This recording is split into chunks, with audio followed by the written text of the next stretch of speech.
guys, Tim here from the Overland Way. Thought we'd get you out here today to have a look and do a bit of a walk around of our Landcruiser 200 series. Now I've owned it for a bit over 12 months and over that time we've fielded a lot of questions over socials about different parts of the build and modifications and reasoning why we did them and whatnot. So thought we'd take this opportunity, do a bit of a walk around and let you know what we've done. So I guess we start up front with the bar work. We chose to go with the Hamer King Series bar. Main reasons for that is steel, winch compatible, ADR approved, and hoopless design.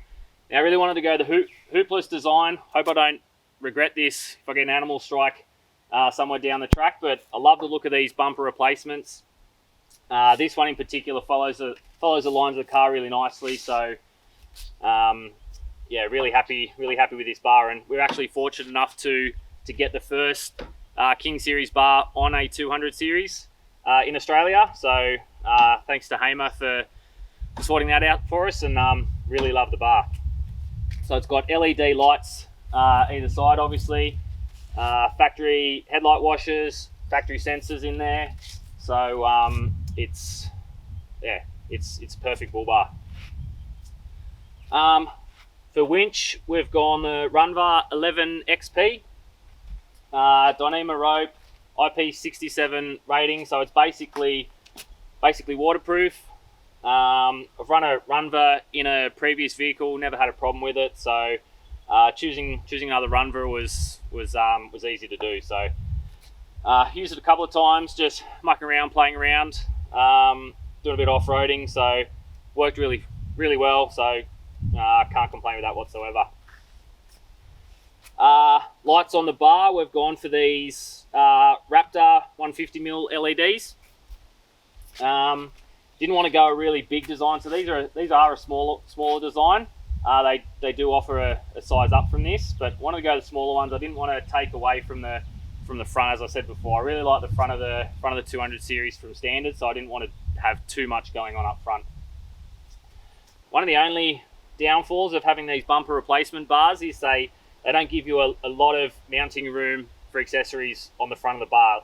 So you've only got about 50mm to work with, so I had to find a narrow light for the spotties, and also didn't have room behind the bar to mount this winch controller either. So little bit of a downfall, but small price for getting a nice looking bar, in my opinion. I've got the GME 2.1 dB gain aerial. We do have the 6.6 gain for when we do our back stuff, but just when we're cruising around town and weekend stuff, we just keep this short one on there.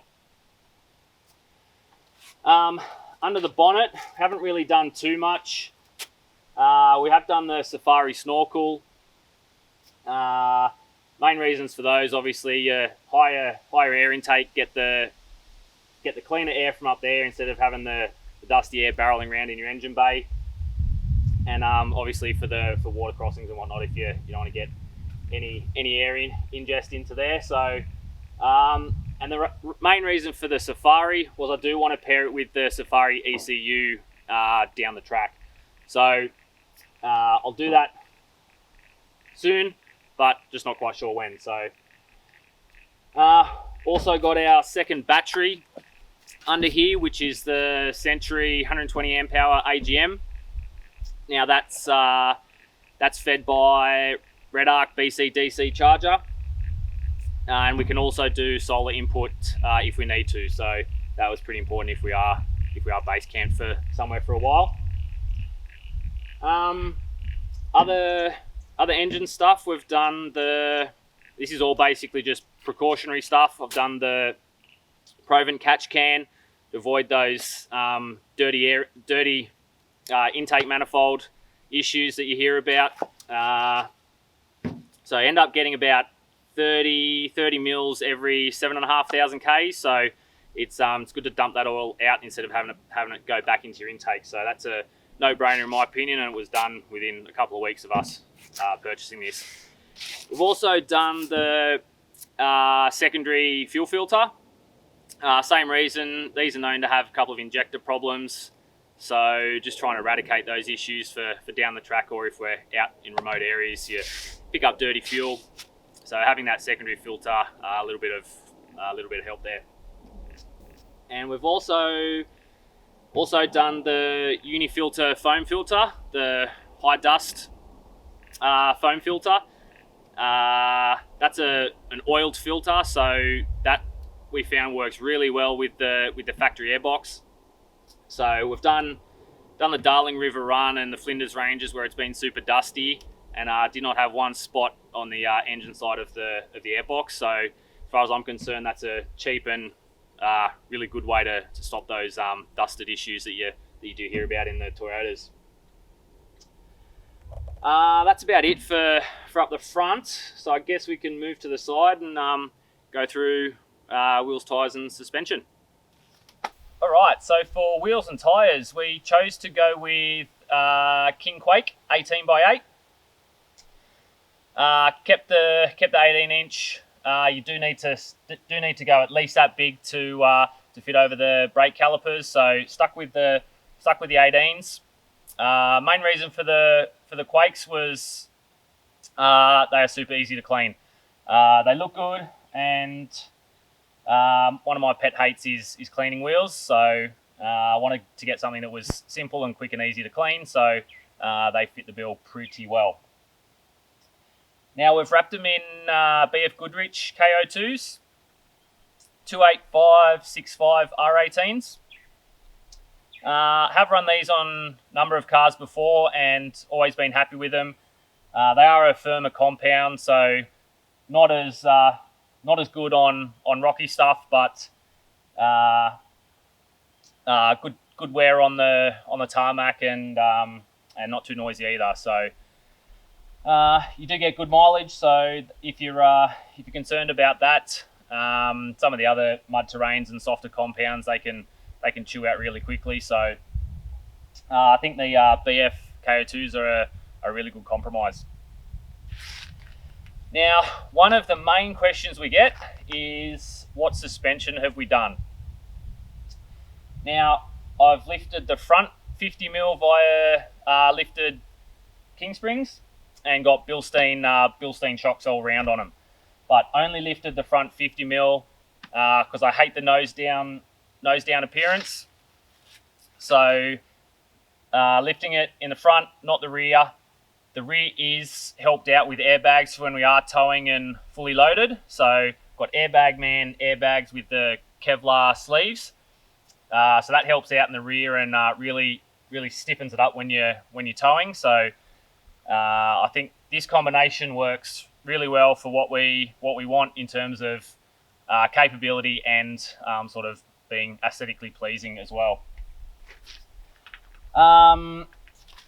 What else have we got? We've factory side steps. Don't really have intentions of putting any sliders or aftermarket steps on. Obviously don't have the hooped bar, so can't do the scrub rails at this point. So leave these factory steps. They seem to work all right, and we're not into sort of too much technical, rocky, rutted out stuff anyway. So they're doing their job just fine now. So I've got the Piney platform rack. We have gone for the 3/4 length and the mid width. I'll put the link down below for the exact size, because this is another common question we get is what rack did we go with? So yeah, Piney platform with the backbone system. Now we did fit it ourselves. If you follow the instructions online about how to do it properly without dropping nuts into the roof lining, one bolt at a time and a little bit at a time. So that was easy enough once you follow the instructions right, but if you are planning to fit it yourself, make sure you read up on that. Just got the treads up there. Nothing spectacular in the mounting system. Bit of a ratchet strap system, but they're not coming off every 5 seconds, so we're not too fussed about that. And I didn't want the mounting bracket sticking up an extra sort of 100mm or whatever they do. So that works fine. Got the shovel mount here as well. Now got the stainless shovel to avoid the rust dripping onto the car. So I know you can get these canvas covers for them now, but stainless shovel, no rust dripping on the car, that is ideal for us. And main reason for the mid system was so you can mount this stuff underneath. So just keeps everything that little bit lower. That works really well for us. Camp lights here, just on the back. We've got one on the other side as well. Now we've got a switch in the cab for when you're reversing around camp at night or back in the caravan or whatever you're doing. You can flick them on from the cab, and we've also got left and right switch in the panel here, which we're about to show you now. So in the back here, we've got our Waco CF50 fridge. We've had it for about 7 or 8 years. It's never let us down, so haven't had the need to replace it just yet. Still keeps the beers ice cold, so we're winning here. A couple of front runner storage boxes, a bit of tools, recovery, and any kind of day trip stuff we chuck in these. Not too much else is carried in the rear here because we do have to be careful of the GVM. So we haven't done the GVM upgrade. So once we put the caravan on, it's sort of touch and go as to how heavy it is. So just keep the vehicle as light as possible.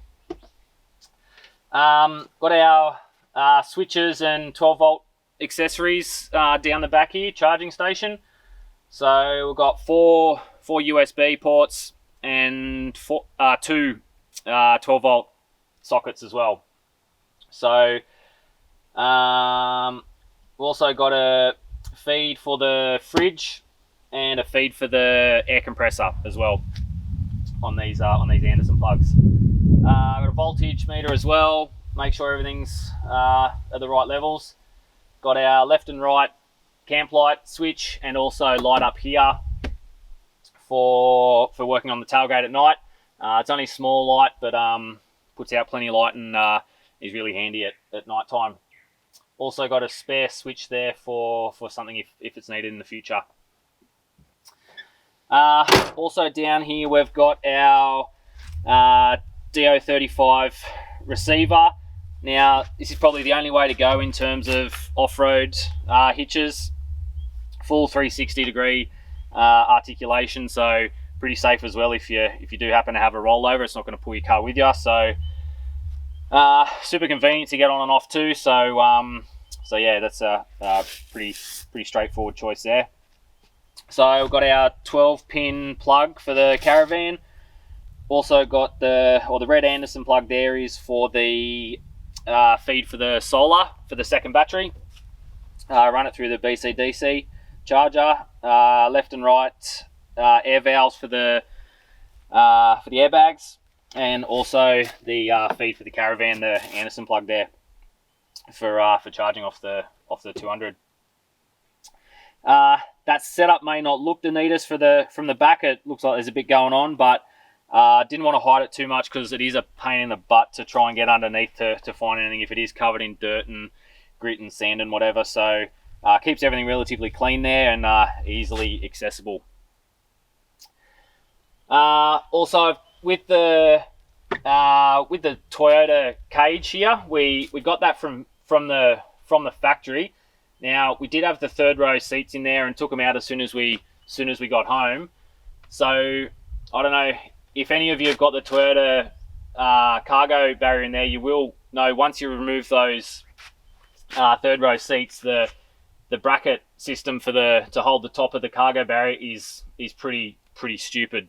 It limits how much you can put in there in the cargo area massively. So I chopped up the brackets and remounted them and made a lot more user friendly. So pretty happy with how that is now, and when the dog's in there, not getting any sort of slobber over the back seats or anything like that, and keeps her pretty well contained, which is good. Also worth noting, if you're removing the third row seats and you want a rubber cargo mat, make sure you go the GX model. So if you went for the other models, you'll notice there's a cutout for the seats, and then you'll have this big pad there, or cut at one either side, big pads to that are exposed there. So good idea to get the GX mat, and that'll have total coverage for you. So that's about it for the rear here. Let's have a quick look at this side, see what's going on. So there's not much new on this side apart from our Rhino awning. Now, we've had this awning for probably 7 or 8 years too. It's been really good. The actual canvas and the poles and everything inside are still really good condition. I have had to rebag it just because it has been on my vehicles 24/7. So once we got Landcruiser, I got the black cover for it. Pretty straightforward to swap them over. The other one was just perished and starting to fade away. So swapped out the cover. I've had to swap out a pole or two over the years, but that's just basically user error from not tying it down, and had the awning flip over onto the roof of another car. So I learned my lesson on that one. But yeah, can't see myself replacing this awning. It's doesn't get used a lot because we do have the caravan awning, but if we are doing day trips down the beaches and whatever, we do still get it out, get a bit of shade, and it's still doing its job perfectly. So I won't be replacing this anytime soon. Camp lights in there, same as on the other side. Just throws out good light at the corners for when around camp at night. And yeah, so that's basically it. All right, so inside. Navigation, we are running the HEMA HX1.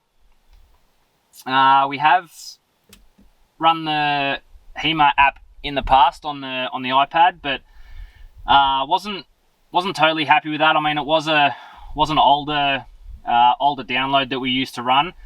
But yeah, for drivability, the HX1 with the drive mode for around town and the GPS speedo as well, really handy to have that and make sure you know what you're doing when you're driving. Find the Explore section as well works a lot better than what the app does. I'm not quite sure why, but I just find it a lot easier to use. So phone mounts, we're running the RAM mounts. I've been running these for ages. So really happy with them, super tight, never fall off. Yeah, really easy to use. So really happy with those. We've got the tyre pressure monitors here. So they're Bluetooth. So the two here, one for the caravan and one for the 200. So really need these because if you are towing dirt roads, it can be tricky to know exactly what your tyres are doing on the caravan. So to have that Bluetooth monitors on there, really handy, and can probably get you out of a little bit of trouble if you notice a leak before you get the tyre too low and potentially damage the tyre. That can save you a world of trouble. We've got the wireless remote for the winch here as well. Driving light switch, I got that one down there, had to kind of fab that one up because ran out of room over here. I've got the light bar and the camp lights at the rear, like I mentioned before, so you can turn those on to reverse around at night and see what you're doing. Also got 2 USB charging points here, which actually run off the dual battery. So you can have your stuff charging in here at night, or if you've ducked in the shops or whatever, this stuff will keep charging when you turn the car off, which is really good. UHF, we're running the TX3100, small unit, but still the old system. Don't have anything on the controller, so wouldn't mind that, but this does its job for now, so we'll keep this. As we're only talking in convoy and the odd traffic and road report, so yeah, don't really need much else for that. It is 80 channel, which is handy to to have more flexibility with your channels you choose. But yeah, pretty basic unit there. That's pretty much for it for inside. We do have the Tow Pro over this side, Tow Pro Elite for braking for the caravan or trailers. So got that over here, and also got the Brake Safe remote battery monitor also for the braking system for the caravan. So that's tucked away just under there. All right, so thanks for tuning in, and hope you learn a little bit about what we've done to our 200 series.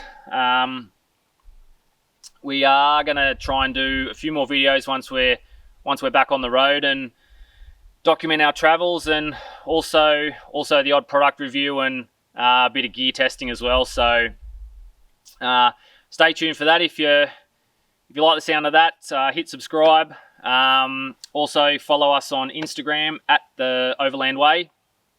There's a link down there just for that too. So yeah, thanks again for watching. Cheers.